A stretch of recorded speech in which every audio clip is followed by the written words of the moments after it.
राज्यातील नगरपालिका आणि नगरपंचायतींच्या निवडणूक प्रक्रियेत महत्त्वाचा निर्णय घेण्यात आला असून मतमोजणी आता 21 डिसेंबर रोजी होणार आहे. मुंबई उच्च न्यायालयाच्या नागपूर खंडपीठाने 2 डिसेंबर रोजी हा आदेश जारी केला होता. त्यावर आता सर्वोच्च न्यायालयानेही शिक्कामोर्तब केले आहे. नागपूर खंडपीठाने दिलेल्या आदेशानुसार मतमोजणी पुढे ढकलण्यात आली होती. या आदेशाला आव्हान देत सर्वोच्च न्यायालयात याचिका दाखल झाली होती. मुख्य न्यायाधीश सूर्यकांत आणि न्यायमूर्ती जयमाल्या बागची यांच्या खंडपीठापुढे प्रकरणी सुनावणी पार पडली. सुनावणीनंतर सर्वोच्च न्यायालयाने उच्च न्यायालयाचा निर्णय कायम ठेवत मतमोजणी थेट 21 डिसेंबरलाच करण्याचे आदेश निवडणूक आयोगाला दिले आहेत.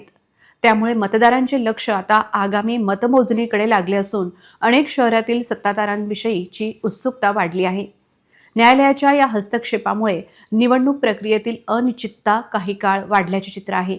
मात्र आता अंतिम मतमोजणी दिनांक निश्चित झाल्याने राजकीय वातावरण पुन्हा तापण्याची चिन्हे दिसत आहेत.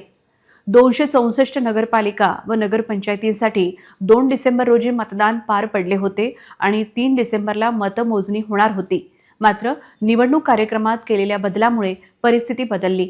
आता उर्वरित 24 नगरपालिका व नगरपंचायतींमध्ये आणि 76 नगरपालिका व नगरपंचायतींतील 154 सदस्य पदांसाठी 20 डिसेंबर रोजी मतदान होणार असल्याने सर्वच निवडणुकांची मतमोजणी एकाच दिवशी म्हणजे 21 डिसेंबर रोजी करण्याचे आदेश न्यायालयाने दिले आहेत.